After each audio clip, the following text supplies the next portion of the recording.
യഥോ ധർമ്മ സ്തതോ ജയ. ഭക്തസജ്ജനങ്ങളെ പ്രണാമം. തുടർന്ന് വരുന്ന മഹാഭാരത കഥകളിൽ കഴിഞ്ഞ ഭാഗത്ത് പ്രധാനമായും ഞാൻ പറഞ്ഞ് നിർത്തിയത് അർജുനൻ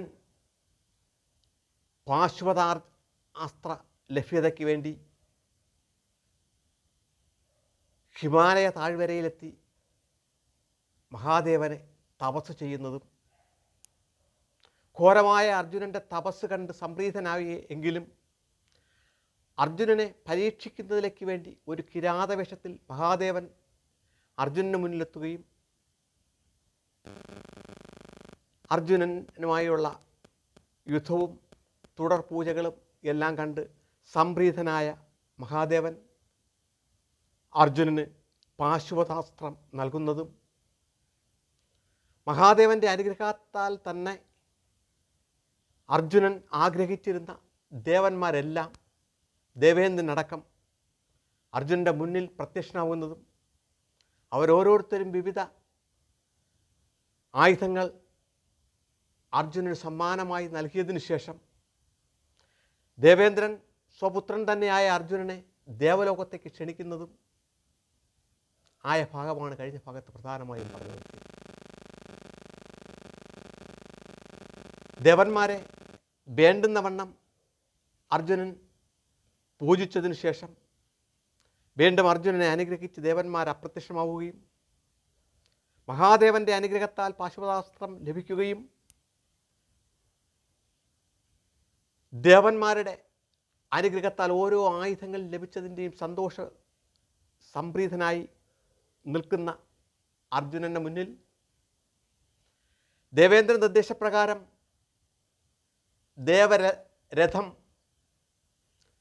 ദേവേന്ദ്രൻ്റെ സാരഥിയായ മാതലി തെളിച്ച് ഭൂമിയിലേക്ക് വരികയും അർജുനൻ കണ്ടു നിൽക്കുമ്പോൾ ആകാശം കീറി പിളർക്കുമാറ് ഉച്ചത്തിലുള്ള ശബ്ദവും അതിനോടൊപ്പം പ്രകാശത്തോടു കൂടിയും ഭൂമിയിലേക്ക് ഇറങ്ങി വന്ന് അർജുനൻ്റെ മുന്നിൽ ആ രഥം നിന്നിട്ട് ആ രഥത്തിൽ നിന്ന് ഇറങ്ങി വന്ന മാതലി അർജുനോട് ഇപ്രകാരം പറഞ്ഞു: അല്ലയോ ശ്രേഷ്ഠ മഹാരഥ, അങ്ങയെ കാണുന്നതിലേക്ക് വേണ്ടി ദേവലോകത്ത് ദേവന്മാരെല്ലാം കാത്തിരിക്കുകയാണ്.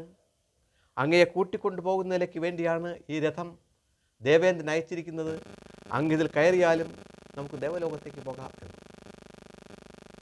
അർജുൻ വളരെ സന്തോഷത്തോടു കൂടി ആ ദേവരഥത്തിൽ ചെന്ന് കയറുകയും സൂര്യ പ്രകാശ പ്രഭയോടുകൂടി മുൻപോട്ട് വരുന്ന ആ രഥം നിമിഷ നേരങ്ങൾ കൊണ്ട്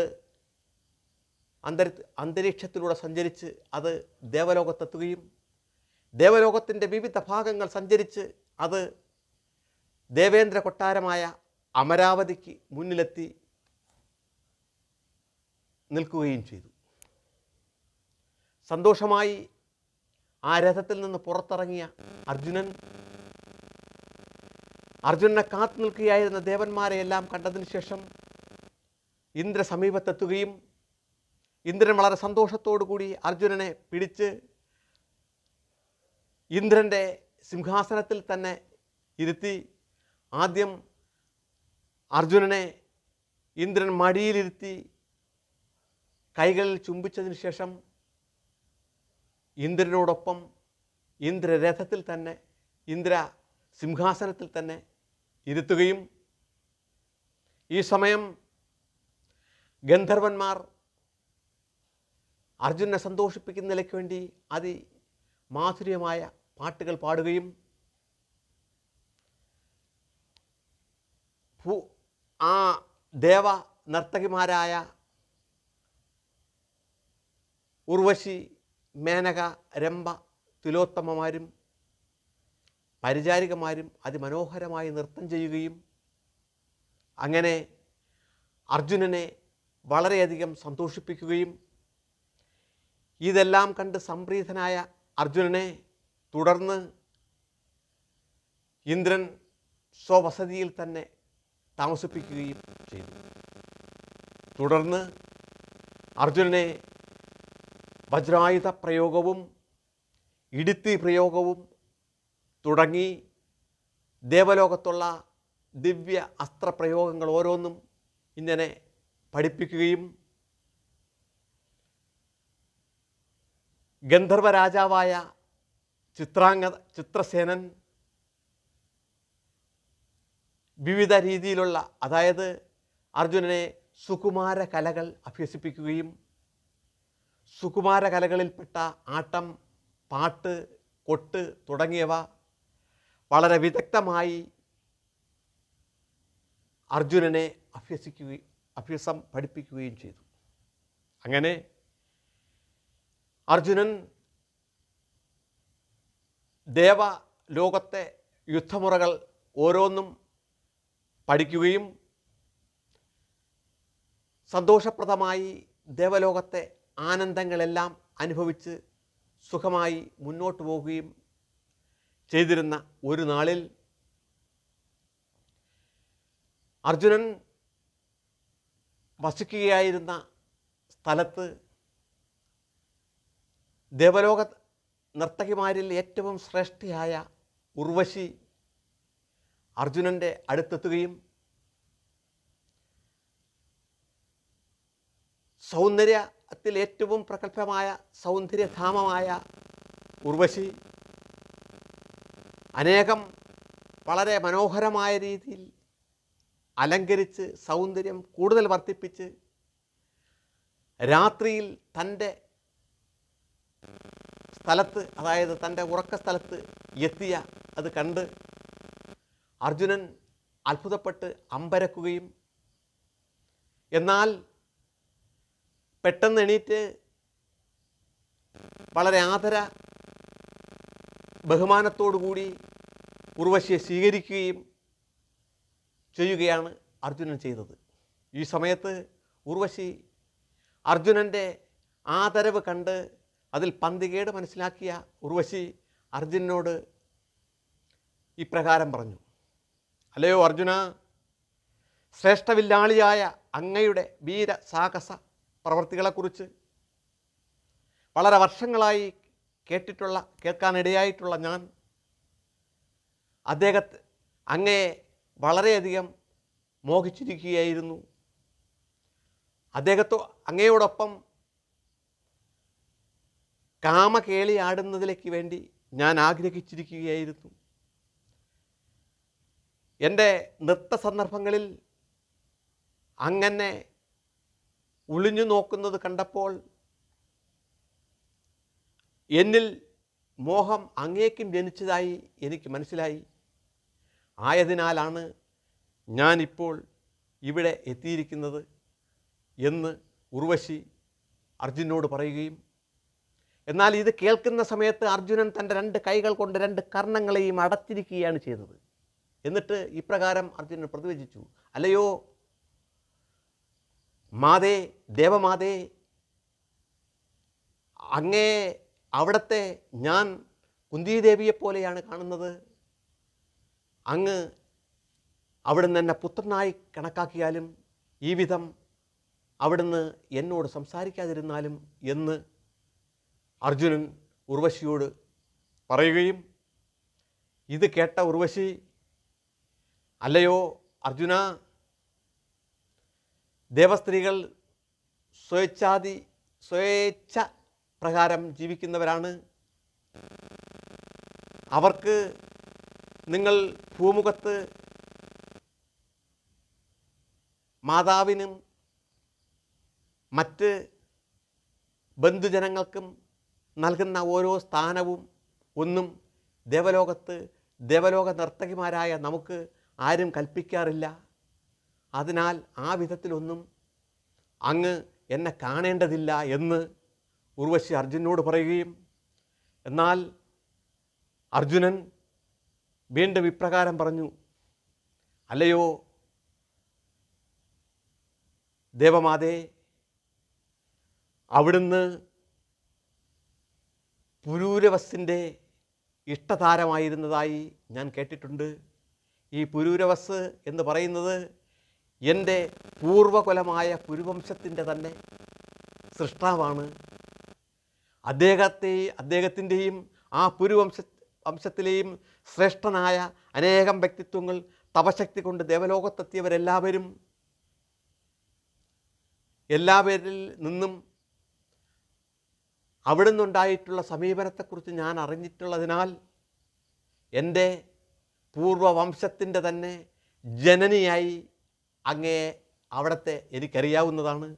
അങ്ങനെ എൻ്റെ വംശത്തിൻ്റെ തന്നെ ജനനിയായ അവിടത്തെ എൻ്റെ മാതാവായിട്ടല്ലാതെ മറ്റൊരു രീതിയിൽ കാണാൻ എനിക്ക് ഒരു രീതിയിലും സാധ്യമല്ല. ആയതിനാൽ അവിടുന്ന് എന്നെ എന്നോട് പൊറുക്കുകയും എന്നെ പുത്രനായി കണ്ട് എന്നെ അനുഗ്രഹിക്കുകയും ചെയ്യണം എന്ന് ആവശ്യപ്പെട്ടുകൊണ്ട് അർജുനൻ ഉർവശിയുടെ കാൽക്കൽ വീണ് അനുഗ്രഹിച്ചാലും മാതേ എന്ന് പറയുകയും, എന്നാൽ ഇത് കേട്ട ഉർവശിക്ക് പെട്ടെന്ന് കോപമാണ് ഉണ്ടായത്. ഉർവശി ഇപ്രകാരം പറഞ്ഞു, അല്ലയോ ബലിഷ്ഠനും ശ്രേഷ്ഠനുമായ രാജകുമാരനായ അങ്ങ് കേവലം ഈ വിധത്തിൽ ആഗ്രഹിച്ച് അവിടുത്തെ മുന്നിലെത്തി എന്നെ നിരാശപ്പെടുത്തി പറഞ്ഞയക്കുന്നതിനാൽ ഞാനിതാ അവിടുത്തെ ശപിക്കുന്നു. നീ അർജുന, നീ ഒരു ഷണ്ഡനായി തീരട്ടെ എന്ന് ഞാൻ ഇതാ ശപിക്കുന്നു എന്ന് ഉർവശി അർജുനനെ ശപിക്കുകയും ഞെട്ടിത്തരിച്ച് നിൽക്കുന്ന അർജുനൻ്റെ മുന്നിൽ നിന്ന് കോപിഷ്ഠയായി ഉർവശി ഇറങ്ങിപ്പോവുകയും ചെയ്തു.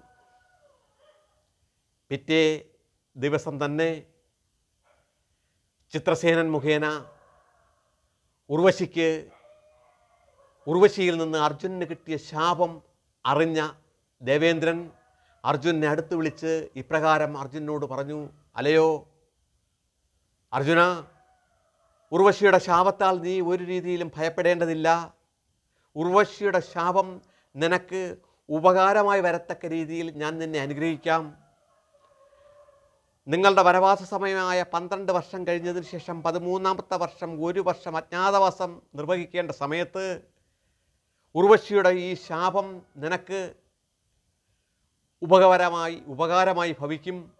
ആ 1 വർഷവും നീ ആട്ടും പാട്ടും കഥകളും പറഞ്ഞ് ഉർവശിയുടെ ശാപം ഏറ്റ് നിനക്ക് സ്ത്രീകളോടൊപ്പം വസിക്കാം.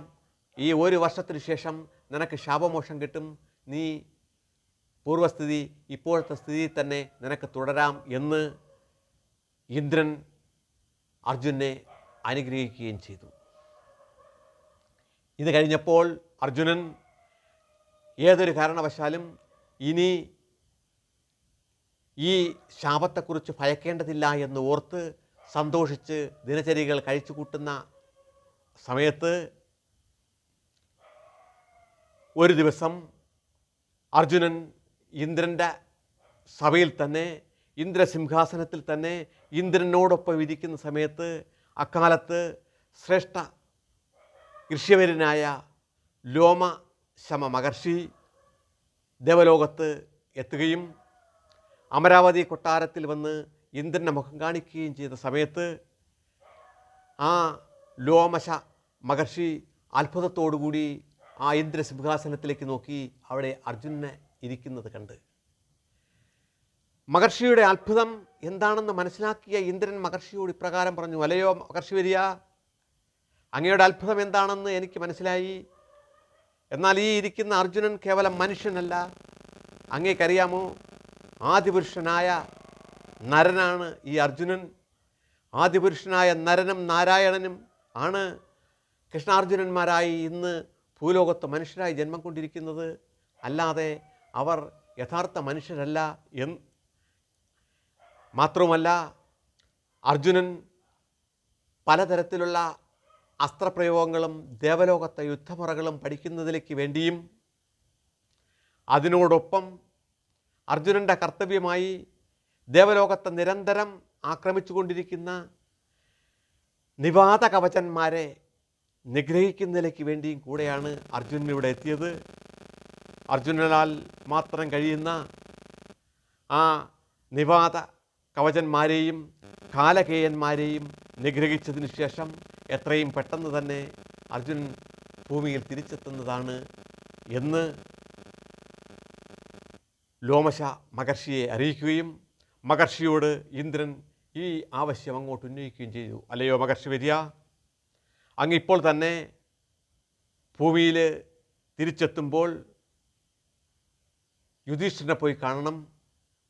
കാമ്യകവനത്തിലെത്തി യുധിഷ്ഠിരനോട് അർജുനൻ എന്നോടൊപ്പം ഇവിടെ ഉണ്ടെന്നും അർജുനൻ ഇവിടെ ദിവ്യാസ്ത്രങ്ങൾ പഠിച്ചുകൊണ്ടിരിക്കുകയാണെന്നും ഏതേണ്ട അർജുനൻ്റെ ദൗത്യങ്ങളൊക്കെ പൂർത്തിയായിക്കൊണ്ടിരിക്കുകയാണെന്നും അതിനുശേഷം ഉടൻ തന്നെ അർജുനൻ അവരോടൊപ്പം ഭൂമിയിലെത്തുന്നതാണ് എന്നറിയിക്കുകയും യുധിഷ്ഠിരനും അനുജന്മാരും ദ്രൗപദിയോടൊപ്പം ഭൂമിയിലുള്ള പുണ്യതീർത്ഥങ്ങളെല്ലാം തീർത്ഥാടനം നടത്തേണ്ടതാണ് എന്നവരെ അറിയിക്കുകയും അവരെ ആ തീർത്ഥാടനത്തിൽ അവരുടെ ആപത്തുകൾ ഉണ്ടാവാതെ അവരെ സംരക്ഷിക്കേണ്ട ചുമതല ഞാൻ അങ്ങേ ഏൽപ്പിക്കുന്നു, ആ ദൗത്യവും അങ്ങ് നിർവഹിക്കണം എന്ന് ഇന്ദ്രൻ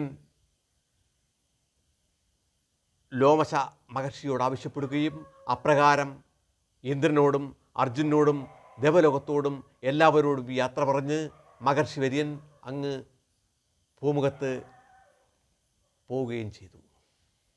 തുടർന്ന് ഇന്ദ്രൻ അർജുനനെ അടുത്ത് അരികിൽ വിളിച്ചിട്ട് ഇപ്രകാരം പറഞ്ഞു, അല്ലയോ അർജുന, നീ നിവാത കവചന്മാരെയും കാലകേയന്മാരെയും ഇവിടെ നിഗ്രഹിക്കേണ്ടതായുണ്ട്. കശ്യപ പ്രജാപതിക്ക് ദിതിയിൽ ജനിച്ച പുത്രന്മാരുടെ പരമ്പരയാണ് ഈ നിവാത കവചന്മാർ. ഈ കശ്യപ പ്രജാപതിക്ക് തന്നെ ദക്ഷപുത്രിയായ കാളികയിൽ ജനിച്ച പുത്രന്മാരുടെ പരമ്പരയാണ് കാലകേയന്മാർ. ഇവർ ഇരുവിഭാഗവും ഒന്നായി ചേർന്ന് പല സമയത്തും ദേവലോകത്തെ ആക്രമിക്കാറുണ്ട്. അവരെ നാം തോപ്പിച്ച് പറഞ്ഞയക്കുന്നതാണെങ്കിലും അവരെ നിഗ്രഹിക്കേണ്ട ചുമതല നിൻ്റേതാണ്. ആയതിനാൽ നീ അവരെ പോയി നിഗ്രഹിക്കണം. നിവാത കവചന്മാർ മണിമതി എന്ന നഗരത്തിലും കാലകേയന്മാർ അതിനടുത്ത് തന്നെ ഉള്ള ഹിരണ്യപുരം എന്ന നഗരത്തിലുമാണ് താമസിക്കുന്നത്. നീ അവിടെ എത്തി അവരെ നിഗ്രഹിച്ചിട്ട് വരിക എന്ന് ഇന്ദ്രൻ അർജുനോട് ആവശ്യപ്പെടുകയും ഇന്ദ്രൻ കൊടുത്ത രഥത്തിൽ മാതലി തന്നെ തെളിച്ച് അർജുനൻ